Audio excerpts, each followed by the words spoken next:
ನಮಸ್ಕಾರ ವೀಕ್ಷಕರೇ, ನಾನಿವತ್ತು ಆಪದೋಸೆ ಮಾಡುವ ವಿಧಾನವನ್ನು ತಿಳಿಸಿಕೊಡ್ತಾ ಇದ್ದೇನೆ. ಇದಕ್ಕೆ ಬೇಕಾಗಿರುವಂತಹ ಸಾಮಗ್ರಿಗಳು, ನಾನು ಈ ಲೋಟದ ಮೆಜರಲ್ಲಿ 3 ಲೋಟ ಅಕ್ಕಿಯನ್ನು ತಗೊಂಡಿದ್ದೇನೆ. ಇದು ದಪ್ಪ ಅಕ್ಕಿ, ಇಡ್ಲಿ ಅಕ್ಕಿ. ಇದನ್ನು ಒಂದು 5 ರಿಂದ 6 ಗಂಟೆ ಕಾಲ ಚೆನ್ನಾಗಿ ತೊಳೆದು ನೆನೆಸಿಟ್ಕೊಳ್ಳಿ. ಆನಂತರ ಅರ್ಧ ಹೋಳು ತೆಂಗಿನಕಾಯಿ ತುರಿದಿಟ್ಕೊಳ್ಬೇಕು. ಆಮೇಲೆ ಈ ಬೌಲಲ್ಲಿ ನಾನು 1 ಬೌಲು ವೈಟ್ ರೈಸ್ ಅನ್ನವನ್ನು ತಗೊಂಡಿದ್ದೇನೆ. ಆಮೇಲೆ ಇದು ತೆಂಗಿನ ನೀರು, ಈ ನಾನು ಹೊಡೆದ ತೆಂಗಿನ ನೀರನ್ನು ಇಲ್ಲಿ ಇಟ್ಕೊಂಡಿದ್ದೇನೆ. ಇದಕ್ಕೆ 2 ಸ್ಪೂನ್ ಸಕ್ಕರೆ ಹಾಕಿ ನಾನು ಅಕ್ಕಿ ನೆನೆಸಿಡುವಾಗಲೇ ಇಟ್ಕೊಂಡಿದ್ದೇನೆ. ಆನಂತರ ಉಪ್ಪು. ಇವಿಷ್ಟು ಆಪದೋಸೆಗೆ ಬೇಕಾಗಿರುವಂತಹ ಸಾಮಗ್ರಿಗಳು. ಈಗ ನಾನು ಇದನ್ನು ಹೇಗೆ ಮಾಡುವುದಂತ ತಿಳಿಸ್ಕೊಡ್ತೇನೆ. ಈಗ ನಾನು ಗ್ರೈಂಡರಿಗೆ ಅಕ್ಕಿ 5 ಗಂಟೆ ಕಾಲ ನೆನೆಸಿರುವಂತಹ ಅಕ್ಕಿ, ಆಮೇಲೆ ತೆಂಗಿನ ತುರಿ, ಅರ್ಧ ಹೋಳು ತೆಂಗಿನ ತುರಿ, ಆಮೇಲೆ ಈ ಬೌಲಲ್ಲಿ ತಗೊಂಡಿರುವಂತಹ ವೈಟ್ ರೈಸ್ ಬೆಳ್ತಿಗೆ ಅನ್ನವನ್ನು ಹಾಕಿ ಒಟ್ಟಿಗೆ ನೈಸಾಗಿ ರುಬ್ಕೊಳ್ತೇನೆ. ಉಪ್ಪು ಈಗಲೇ ಸೇರಿಸಬೇಡಿ. ಉಪ್ಪು ಅಕ್ಕಿ ನುಣ್ಣಗಾಗ್ತಾ ಬರುವಾಗ ಕೊನೆಗೆ ಸೇರಿಸಿದ್ರೆ ಆಯಿತು. ಒಂದು 4 ರೌಂಡು ತಿರುಗಿದ್ರೆ ಉಪ್ಪು ಚೆನ್ನಾಗಿ ಕರಗುತ್ತೆ.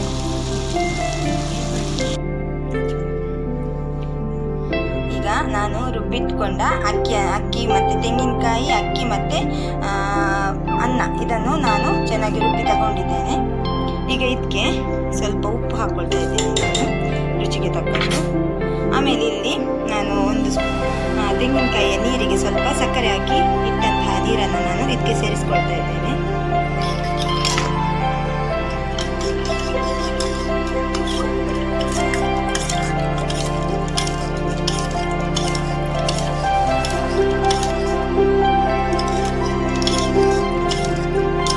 ಚೆನ್ನಾಗಿ ಸಕ್ಕರೆಯನ್ನು ಮಿಕ್ಸ್ ಮಾಡ್ಕೊಂಡು ಹಾಕಿ, ಸಕ್ಕರೆ ಹಾಗೆ ಇರುತ್ತೆ.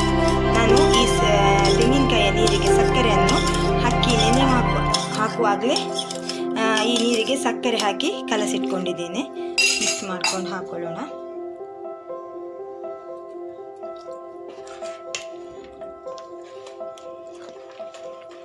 ಉಪ್ಪು ಮತ್ತು ಆ ತೆಂಗಿನ ನೀರನ್ನು ಹಾಕಿ ಚೆನ್ನಾಗಿ ಮಿಕ್ಸ್ ಮಾಡಿಕೊಳ್ಳಿ. ಹಿಟ್ಟು ತುಂಬ ತೆಳು ಆಗಬಾರ್ದು, ತುಂಬ ಈ ನೀರು ಉಪ್ಪು ಸೇರಿಸ್ಕೊಂಡು ಈ ಅಕ್ಕಿ ಹಿಟ್ಟಿಗೆ ಚೆನ್ನಾಗಿ ಕಲಸ್ಕೊಳ್ತಾ ಇದ್ದೇನೆ. ಉಪ್ಪು ರುಚಿಗೆ ತಕ್ಕಷ್ಟೇ ಹಾಕಿ, ಜಾಸ್ತಿ ಹಾಕೊಳ್ಬೇಡಿ. ಚೆನ್ನಾಗಿ ಕಲಸಿಡಿ. ಚೆನ್ನಾಗಿ ಮಿಕ್ಸ್ ಮಾಡ್ಕೊಳ್ಳಿ. ಬೇಸಿಗೆಗಾಲದಲ್ಲಿ ಪರವಾಗಿಲ್ಲ, ಚೆನ್ನಾಗಿ ಹಿಟ್ಟು ಒದಗಿ ಬರುತ್ತೆ. ಆದರೆ ಸ್ವಲ್ಪ ಚಳಿಗಾಲದಲ್ಲಿ, ಮಳೆಗಾಲದಲ್ಲಿ ಸ್ವಲ್ಪ ಹಿಟ್ಟು ಅಷ್ಟು ಬೇಗ ಬರುವುದಿಲ್ಲ. ಸ್ವಲ್ಪ ಬಿಸಿ ಇರುವ ಜಾಗದಲ್ಲಿ ನಾವು ಕಲಸಿಟ್ಟ ಈ ಹಿಟ್ಟನ್ನು ಇಟ್ಟರೆ ಸ್ವಲ್ಪ ಬಿಸಿಗೆ ಬೇಗ ಹಿಟ್ಟು ಬರುತ್ತೆ. ಚೆನ್ನಾಗಿ ಕಲಸ್ಕೊಳ್ಳಿ. ಉಪ್ಪು, ತೆಂಗಿನ ನೀರೆಲ್ಲ ಚೆನ್ನಾಗಿ ಕಲಸ್ಕೊಳ್ಬೇಕು. ಅದನ್ನು ಮಿಕ್ಸ್ ಮಾಡಿ.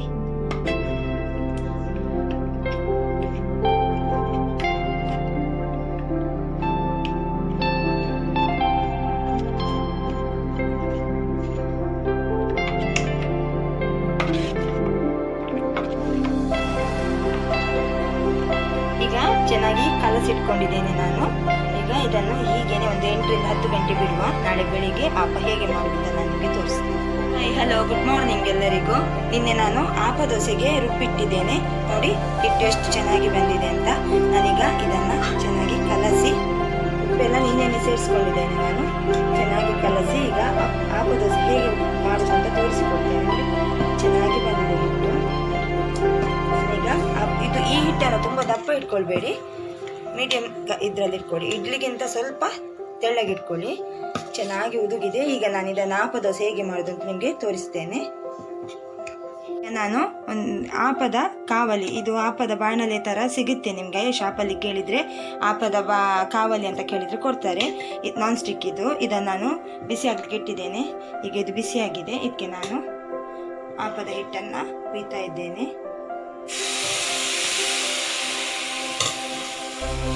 ಆಮೇಲೆ ಸುತ್ತ ಹೀಗೆ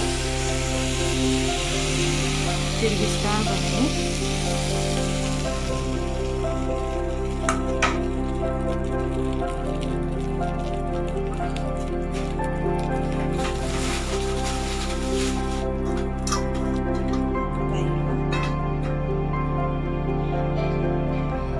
ಮೀಡಿಯಂ ಫ್ಲೇಮಲ್ಲಿ ಇಟ್ಕೊಂಡು ಚೆನ್ನಾಗಿ ಕಾಯಿಸಿ. ಇದು ಒಂದು ಸೈಡ್ ಕಾದರೆ ಸಾಕು, ಮತ್ತೊಂದು ಸೈಡ್ ತಿರುಚಿ ಹಾಕುದೇನು ಬೇಕಾಗಿಲ್ಲ, ಒಂದು ಸೈಡ್ ಕಾದರೆ ಸಾಕು. ಈಗ ನಾನು ಮೀಡಿಯಂ ಫ್ಲೇಮಲ್ಲಿ ಇಟ್ಕೊಂಡು ಇದನ್ನು ಕಾಯಿಸ್ತಾ ಇದ್ದೇನೆ.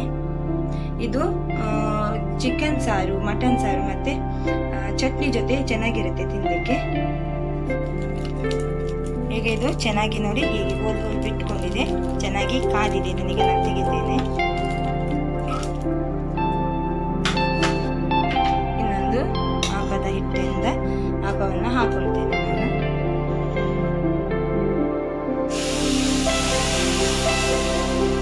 ತುಂಬ ಹಿಟ್ಟು ಹಾಕೊಳ್ಬೇಡಿ.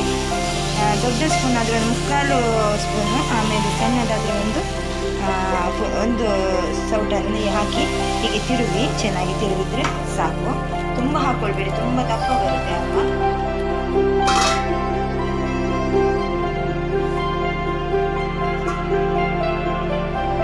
ಈಗ ಇದು ಕೂಡ ಚೆನ್ನಾಗಿ ಫ್ರೈ ಆಗಿದೆ.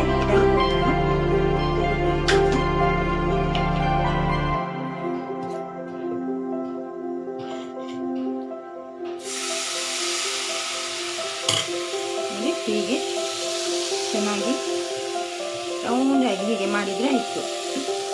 ಇದು ಮಧ್ಯೆ ಸ್ವಲ್ಪ ದಪ್ಪ ಇರುತ್ತೆ, ಸೈಡ್ ಫುಲ್ಲು ತೆಳುವಾಗಿ ಬರುತ್ತೆ, ಚೆನ್ನಾಗಿರುತ್ತೆ. ಇದು ಮಟನ್ ಚಿಕನ್ ಸಾರಿನೊಟ್ಟಿಗೆ ತಿನ್ನಲಿಕ್ಕೆ ತುಂಬ ಚೆನ್ನಾಗಿರುತ್ತೆ. ಬಿಸಿ ಬಿಸಿ ಆಪ ದೋಸೆ ರೆಡಿಯಾಗಿದೆ. ಇದನ್ನು ಚಟ್ನಿಯೊಂದಿಗೆ ಸರ್ವ್ ಮಾಡ್ತಾ ಇದ್ದೇನೆ. ಈ ವಿಡಿಯೋ ನಿಮಗೆ ಇಷ್ಟವಾದಲ್ಲಿ ಲೈಕ್ ಮಾಡಿ, ಕಮೆಂಟ್ ಮಾಡಿ, ಶೇರ್ ಮಾಡಿ, ಸಬ್ಸ್ಕ್ರೈಬ್ ಮಾಡಿ. ಧನ್ಯವಾದಗಳು.